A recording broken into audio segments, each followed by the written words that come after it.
Hold up. Let me just take one quick second to thank all of our beloved listeners. We appreciate you. We love you. If you enjoy the show, take a second, give us a review, rate the show on iTunes. We really appreciate it. If you want to know more about us, visit our website, thebrothersgrindpodcast.com. And with no further ado. Welcome, and thank you for tuning in to the Brothers Grime Podcast. And now, your hosts, Brandon and Randall Witherspoon. Enjoy the show.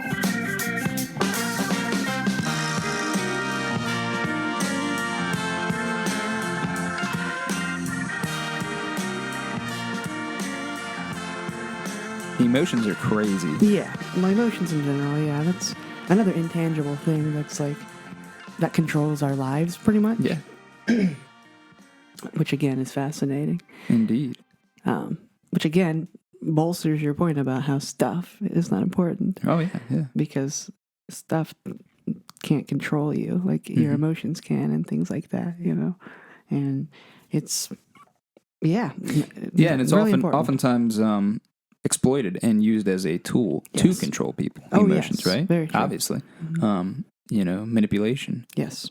Manipulating people's emotions. Mm-hmm. You're going to get them to do something because, if you can get them to feel a certain way, that they're probably going to do one of two things, right? Mm-hmm. And so they're definitely powerful things, emotions. Yeah, they are, absolutely. And it's amazing how much, we talked about it before, but emotions and just your mind and your mental state, like in your emotional state, how much that affects your day-to-day life, Right. And people who have like anxiety, things or anything like that, it's like, I went through a bout of some anxiety for a while ago, and like for about a year straight, and that was like really tough. And like it's, I'm pretty sure almost everybody's experienced anxiety at one time or another, Well, obviously everyone has, but to varying degrees. Yeah, I went through something similar too. I was having like anxiety attacks and stuff like that, waking up and also just in the middle of the day, it was terrible. Well, yeah, that's how it started it started for me at night. Yeah, same. And it was only at night, and when I was trying to go to sleep, I'd have, start having these anxious thoughts and blah, blah, blah, Like you said, and then it morphed eventually into during the day, I was feeling the same way. And then it got to the point where I basically couldn't go out in public. Right. Because like going to the store, going into a restaurant, anything, I couldn't handle it because I don't know why. And again, I guess the worst part about it is like, that you're okay, like physically. Like you're nothing. It's almost as if you don't have control over your thoughts. Right. That's exactly what it is. That's the scary part about it. Right. Yeah. Because I felt like I was gonna die, or like impending doom. That feel, it's like something bad's going to happen, or even though consciously you knew you were okay. Right. But there's again, you pretty much can't. You can't, like you said, you can't stop yourself from thinking that and feeling that way. And I mean, at that point, it's a complete and total chemical reaction in your body. Yeah. Everything from your heart racing to, all those side effects of the anxious thoughts that you're having, happen, automatically. You can't, it's not like you can control the rate of your heartbeat. I mean, you can do things to change your heart rate. Right. Sorry, you're right. I'm going to go 60 beats per minute. Yeah. Much like you can't control your subconscious mind. No. And that's something interesting I was thinking about. Because the subconscious intrigues me. And, why not, right? It's an extremely intriguing topic. Mm-hmm. But, I was kind of thinking, what if like your subconscious, what if your subconscious is in control? Your subconscious is driving the car. Your consciousness is sitting inside the passenger seat of that car. Because, I can see that. Think about it. Mm-hmm. You cannot control things that your subconscious mind does, right? True. And things that your subconscious mind does, such as you're just talking about with anxiety attacks, right, are a direct result of something that's happening subconsciously inside of you, right? Yes. So you're having physical repercussions. Manifestations. Yes. Based on something that you are not doing. Right. Consciously, right? Sure. Nobody wants to have an anxiety attack. Nobody thinks, here I go. So, that pretty much proves it right there. Yeah. I agree. Like, And then things like, absolutely. and that kind of, the same thing with like fear or anything like that. That's all happening subconsciously, and you're having direct results because of it, So that's an interesting thing to think about. Absolutely. And I mean, I'm assuming that's where our dreams come from. Right. It's the subconscious. Which kind of ties back into the whole free will thing. Yeah. Right. So if you are being controlled by your subconscious mind, something that you don't have control over, then are you really making decisions at all, or is it your subconscious making the decision for you without you even knowing it? Well, exactly. Because, and to further again bolster your point, it's you make a conscious decision based upon Subconscious things exactly that are going on in the background, exactly, that you are completely unaware of. Exactly, like the concept of like self-preservation, things like that. You don't choose to, have certain reactions. Yeah, and you can expand upon that and right there and kind of compare that to certain scenarios like life or death situations like you're talking about. Police officer or something who, is he really making the decision to pull that trigger or not? So think about that, right? Will it one day be argued in a court of law, right? That, hey, if science and research and development goes into this deep enough, and suppose they find out that, hey, we're not really making any decisions. So could you really be at fault for committing an act such as shooting and killing somebody who was trying to attack you? And then on the flip side of that, could he really be at fault for attacking you? Right, you'd have that card being played. I mean, the deeper you go, the harder it is to justify things like punishment, because people do things for a reason, like whether they're hungry or they're poor or whatever. It's like, people, that's the sort of thing that drives people to commit crimes, and, that's out of desperation, essentially, Right. And so it's like, it's not, I don't think, and thankfully, we've been lucky enough to grow and grow up in a situation where we weren't in desperation, so, we weren't forced to go do horrible things to survive, you know what I mean? But the people that are, it's kind of like, what do you say? It's like the person who steals the loaf of bread, it's kind of to eat, to live. It's kind of like, who really cares? Right. They're just trying to survive, Yeah, just give it to them. Yeah, which kind of brings me to, and we're not going to hit this heavily because I think we talked about it last time, but like, the whole like immigration thing and all that stuff, like legal or not legal and all that stuff. It's kind of like, certain people are doing things because they want to survive, and they want their family to survive and things like that. And it's like you said, can you morally even say justly that this person deserves to be punished for this crime? Right. But that's the problem. Yeah, It's what's not the even. crime? It's not even. Morals aren't even in the consideration. Right. They're not even a factor, and they're not a right. variable in the decision-making process when it comes to punishing that crime. Obviously, because it's strictly political. Sure. You understand what I'm saying? Oh, I got it's you. not. They're the people that are making those rules you're right. Yeah, and I see what bringing you're saying. forth the judgment. Morals are not in the equation. It's just for them. based on what the law says. Sure. Or not. Yeah, I got you. They're not thinking like this person, because they walked over this line, they did something morally wrong. Right, yeah. sure. Because, that just literally doesn't make sense. Right. But, because they're not harming anybody. It's because their moral compass is seriously fucked. Right. They don't think about stuff like that. That's the problem. That's what I'm getting there at. is no moral compass, Right. basically. Yeah. Yeah. Like you said, they're not making decisions based on, is this moral or amoral? No. Essentially. Right.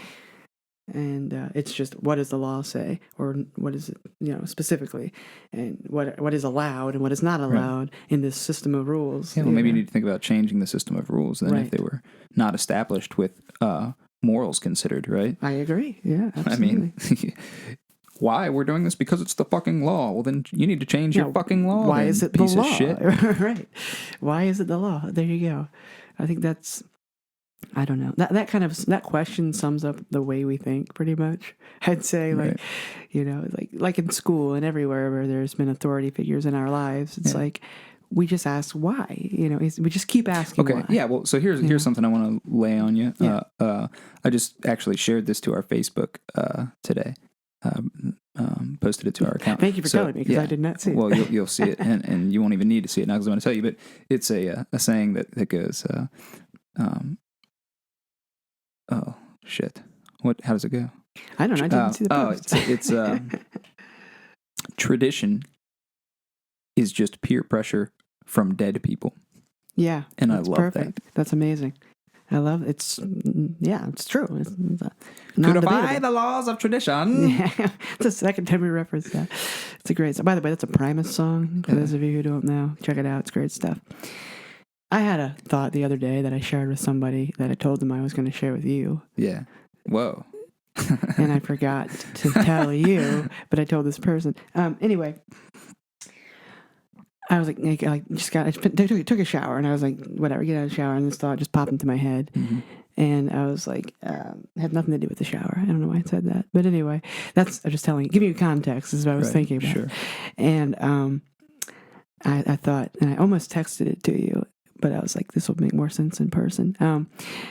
You know, the classic philosophical, I forget which philosopher came up with this sentence, but it was, I think, therefore I am. Mm-hmm. I don't remember who that was. But again, I didn't go to college. But anyway, I thought, I think, therefore I am, unless I'm programmed to think I am. Nice. You know what I mean? It's like, well, because originally you thought, people were Sure. like, well, I think, so I have to exist because I think. It's like, but what if you were just programmed to think that you are? Right. To think that you do exist, Mm-hmm. then it would just negate that idea, True. Of course, people back then weren't as messed Well, up I mean, as us. there isn't a philosophical, saying like that can't be turned into a circular argument. Well, I mean, true. Because that's Or just negated that or is whatever. but philosophy, Well, yeah, it's an endless circle of thought, essentially. and that's why it's debating annoying and whatnot. at a certain point. Yes. You can only go so far Yeah. into it, because then it just becomes circular, and who the hell wants to spend any time debating Right. something in circles, right? What's the or point? things you can't prove or disprove. It's kind of like, well, we can think about they're it. not objective, Yeah. so Right. It's interesting to think about, sure. but yeah, pretty much once you have gone past the objective and purely into the subjective, then, like you said, there's no point in debating it anyway. Debating it. Now, discussing it, that's different. Yeah. Because it's fascinating. Mm-hmm. And like we talked about, that's the stuff that we find interesting. Yeah, absolutely. And it's the eternal gray area. Right. I love that. I like to live in that gray area. Well, you do. So you know what I mean? Yeah. Whether you like it or not. Yeah. And everyone does. The reality is one giant gray area. Yeah. There is no, yeah, it's fascinating. I don't know. But I think, I don't know. There's a lot of people who don't think in that way and just say, like, this is this is that. Like we were talking about back to the whole, like, law thing. Right. This is the law. Too bad. It's like, well, but why, though? Why is it the law? Yeah. Yeah. Yeah. And, when I was talking about the subconscious controlling the conscious mind, and, making decisions for you that you don't know about. So another thing I was thinking of, after I thought about that was, so what happens when we finally reach the point where we can upload or download and upload consciousness into computers or into some other, device. A being that we created. Yeah, basically, right? A man-made being, right? Obviously, we would have to have some way of experiencing physical things. Otherwise, because our conscious, our brain, anyway, I don't know, would we have to have physical stimulation in order to not go mad? Right. I see. So if, like, beyond the grave, essentially, like once the body dies, before the body, dies. Yeah, I mean, we'd have to have some your sort of sensory inputs. Yeah. Otherwise, I mean, think about it. If you were to upload your consciousness into, say, a robot, right, a man-made machine, and you may be able to see through cameras and what have you, but would you actually have the sensation of touch or smell or taste? Probably not. Right? I mean, yeah. So I don't know how that would. Yeah, because you can't. I mean, we can't recreate a human being. You know what I mean? That's I don't know. yet. Well, not that we're aware of, anyway. But Yeah, so as far as robotics goes, though, Mm-hmm. I mean, as far as the sense of smell and taste and all of those things, as far as I know, they haven't been able to duplicate that stuff Right. at this point. But yeah, that would be interesting. Like you said, and would somebody want to even continue surviving in that way? Well, suppose that. Well, yeah. I mean, that would Probably be the not. question. The first guy, the one guinea pig. Who knows? But the one thing that would be interesting about progressing in that way, if that were to ever become a reality, maybe murder would be a far less heinous crime. Because think about it, if somebody, destroys the being that your consciousness resides in, and subsequently destroys your consciousness, right? Well, that's just a copy of it, right? If you could have an infinite amount of copies of your consciousness, so who the hell cares? Just upload it, and you may lose a few moments of memories before the last backup took place, right? But to the cloud, where you actually we'll all reside, be in the cloud. Yes. Yes. I mean, it wouldn't. What would be the point? There would be no point in it, in killing somebody or whatever. Yeah, because you can never destroy what makes them them. Right. Their mind or consciousness. And also, you'd have to redefine things such as murder, because I do believe that's ending stopping a heart from beating, right? If somebody's clinically dead, well, if you're not clinically alive, you don't have a beating heart in a human body, then then are you considered alive? You'd have to redefine what it means to be alive, and you'd have to redefine a whole lot more than that. But True. that would be nuts, man. Yeah. I don't know. I don't even know how I feel about that. I personally would not want to be interested in being preserved in that way, because what if they did come up with what if they could replicate a human body to the point where it would be a seamless integration, just about, right? And they figured out how to download your consciousness onto a thumb drive and store a copy of it in Iron Mountain, right? And just take multiple copies and upload it into this, human replica. I mean, what if it was that? What if it was that seamless? What what if they reached the point where they could totally, replicate everything? But you would just live infinitely, right? Yeah. A new model of the humanoid immortal. bot comes out, and they take your consciousness out of the old model and upgrade you into the newest model. Yeah. You would literally be immortal. Yeah, right. And they'd create a new word, amortal. Sure. Because the mortal thing wouldn't even be a factor. Right. Because there's no, like you said, human. At that point, everything would just be a creation, essentially. But then, when all the human beings, the real ones, die off, and then it's just the robot people, like, what happens at that point? What do you mean? Like, I guess we just carry on as a new form of being, I suppose. Yeah, the human evolution. Yeah. Ultimately becomes non-human. Well, no. What define human? Well, that's true. Well, I would say human, an actual human would be a flesh and blood being that we are, with a conscience. Consciousness. With consciousness. With consciousness. Yeah, exactly. I don't think just consciousness makes you a human being. I think that's interesting. I think it's a combination of the consciousness within the meat suit, basically. Okay. Yeah. That defines, as far as we are concerned, up to now, that to me defines a human being. Okay. If you were to describe a human being to an extraterrestrial, you'd say, it looks like this. There's two different kinds, blah, blah, blah. This is what they do, and this is what they look like, and this is how they work biologically, and that kind of thing. But, yeah. And I guess that's what as far as we know, that's what separates us from the animals. Right. Is that, I guess we assume that they don't have they don't have a consciousness, or they're conscious, but they don't have a soul per se, for lack of a better word. Soulless beings. Soulless beings, yes. Creatures that just exist because I don't know why. Right. But I guess maybe they could think like we do, but we just don't know. I think that it's kind of, I don't know. I think it's kind of crazy to totally exclude that idea. I think it is too. Yeah, I agree. That's what I was getting at. Yeah. People just assume, well, it's just an animal. Yeah. Right. I was like, well, I mean, I mentioned this the other day, not to you, but somebody else. I grew up, for some reason, I always heard that, dogs only see in black and white. Mm-hmm. It's like, well, the only way you could possibly know that is if there's a physical thing inside a human eye that sees color, or like that's how you are able to see color. Mm-hmm.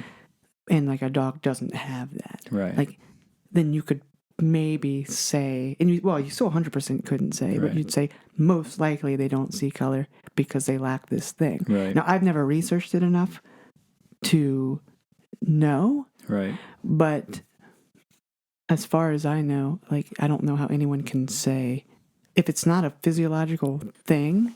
Right. Unless we establish communication with animals, That's what I'm saying, like I mentioned earlier. But I always grew up hearing that. Right. But I'm like, just now, like, wait, is that even true? Yeah. No, it's an assumption, Right. Based on whatever tests have been done to Well, try there you go. to calculate that information. Mm-hmm. Yeah. I don't think anybody said, I know for a fact dogs only see in black and white. If they did, I'd kick them square in the saying there are stones. people who exist who would say that. I guarantee probably. you. Yeah. But, like, yeah, absolutely. Hell yeah, they can't see color. It's like, well, how do you know? You're a scientist? No. Yeah. Have you done the research? No. It's hilarious. Perhaps they were a dog in their former life. Maybe they still are. We just perceive them as a human. Yeah, it does seem like... have you ever been barked at by a human? Yes. In a human way? Whereas Wait, barking in a human way? Yeah. So like dogs bark. That's in a dog way. We hear it as unintelligible loud noise, right? So has a human ever done that to you? Yes. In a human way? Well, what do you mean by in a human way? Oh, you mean like try to communicate their thoughts and ideas through barking? Is that what you're saying? That's what I'm saying. No, I've never had that. I've had somebody like bark toward my general direction. So what is the human version of barking? Talking, I guess. Yeah. Speaking, maybe. I assume. Yeah. That's what I would say. Because, well, as far as we know, dogs bark for different reasons, obviously. Mm-hmm. If they see an intruder or they feel threatened or whatever, they bark, It's their form of communication. Right. Part of the form of communication, because I feel like just their noses aid them in communicating, Yeah, that tells them a lot. Yeah, for sure.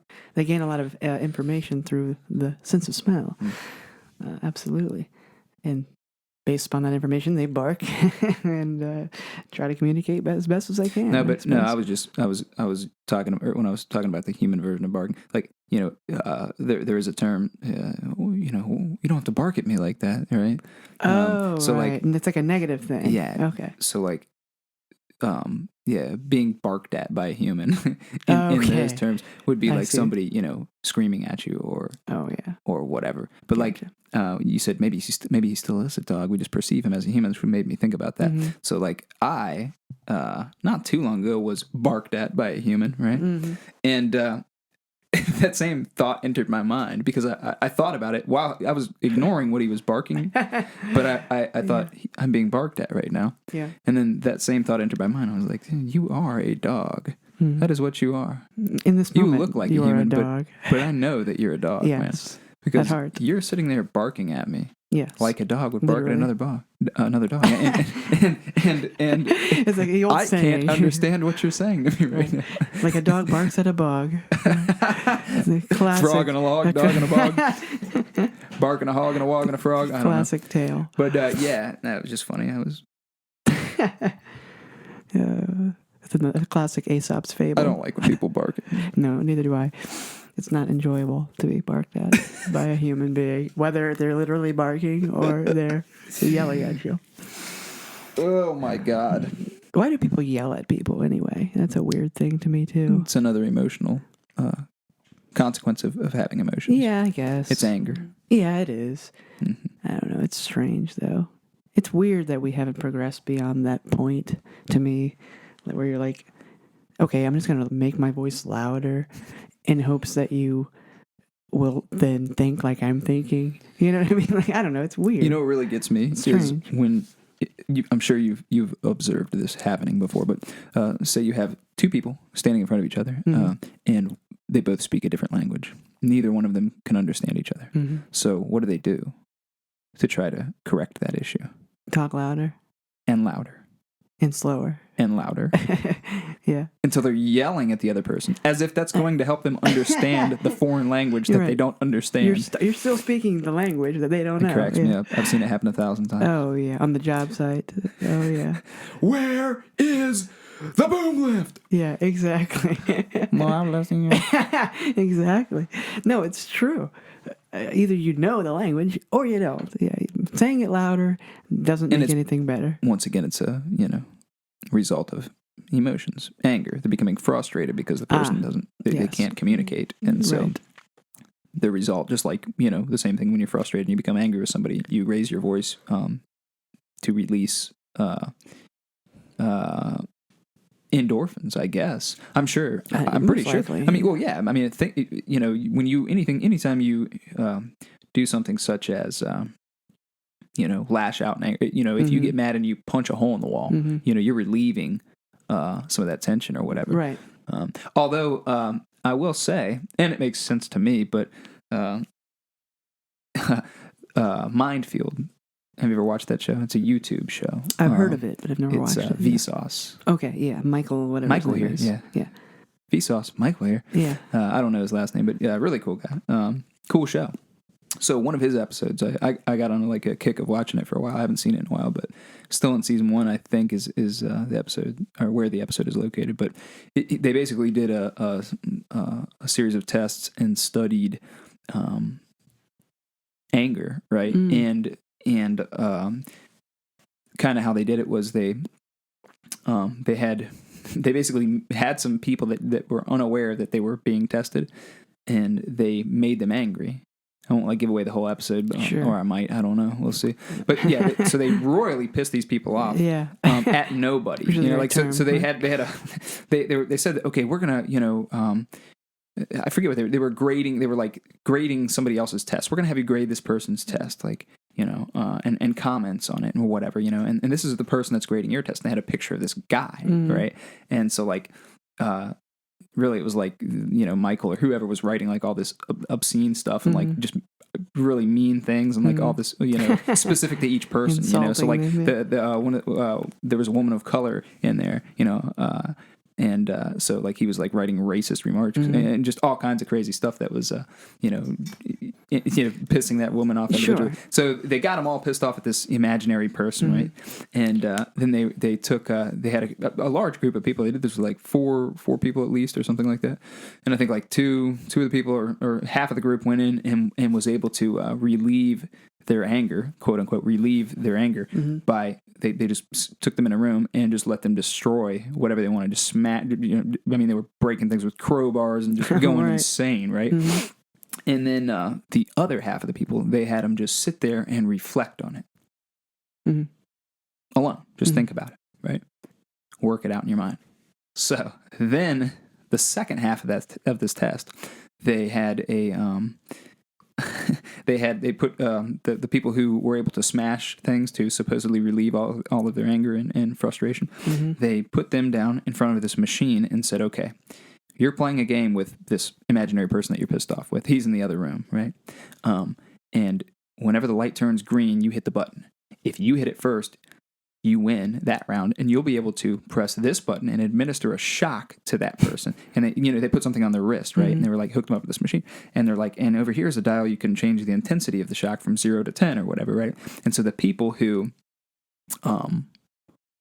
went and smashed things, ironically, they were still angry. They basically cranked it up. They were holding the button for 30 seconds and just doing all this sinister stuff, right? Whereas the people who actually just sat there and thought it through and naturally just let go of it, I guess, they were just playing kindness to the person. They were totally I don't want to shock him. Let me turn it down on the lowest setting, and then it was a totally basically resolved at that point. Yeah. I mean, so basically, what the point, obviously, the point they were trying to make was, taking out your anger physically doesn't really do anything for you. In fact, it's you become like addicted to it.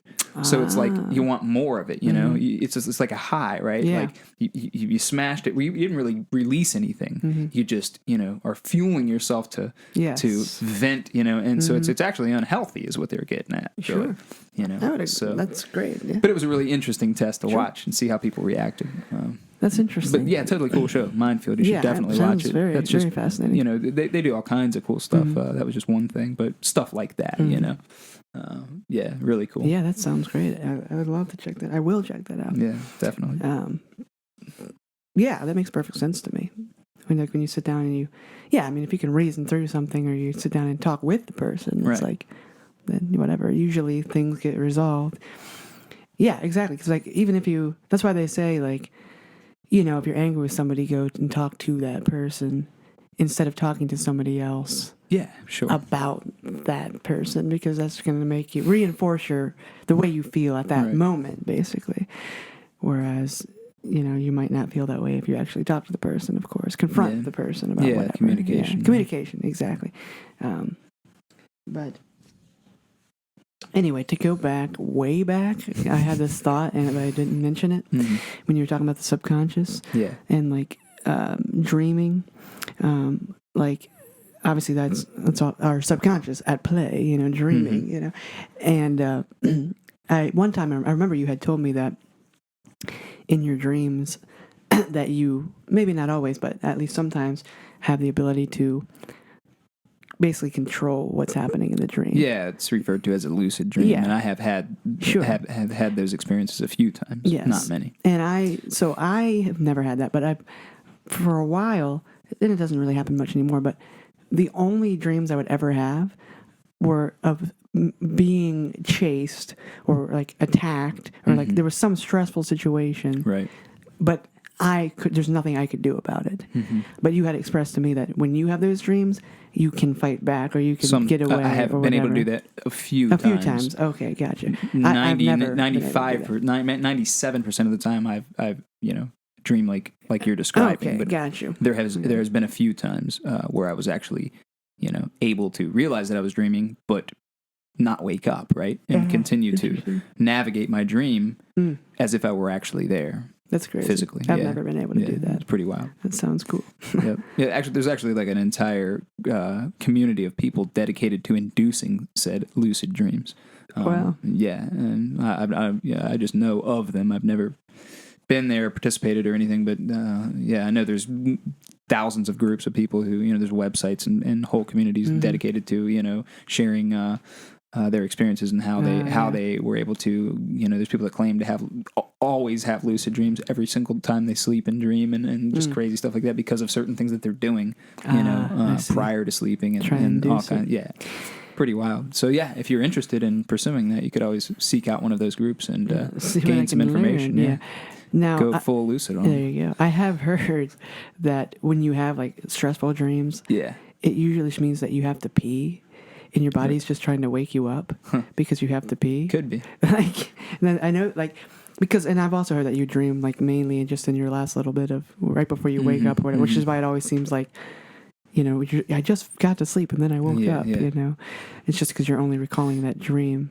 Yeah, I've heard a lot of people say that dreaming is like your subconscious mind's way of working out problems. Sometimes working out issues that you have, and stuff like that, is working out problems within your mind.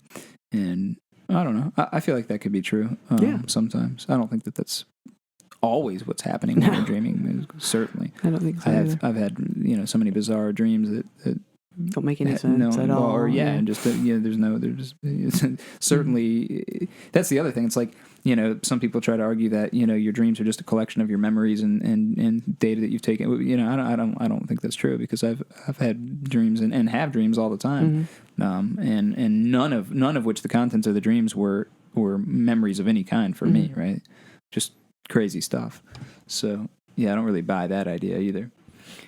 Yeah, I've heard that too. It's like a collection of things you heard and said. Or seen, like if you see... You can't dream something that you haven't seen. Yeah, no, I don't believe that's not true. It's certainly not true. I don't think anybody would.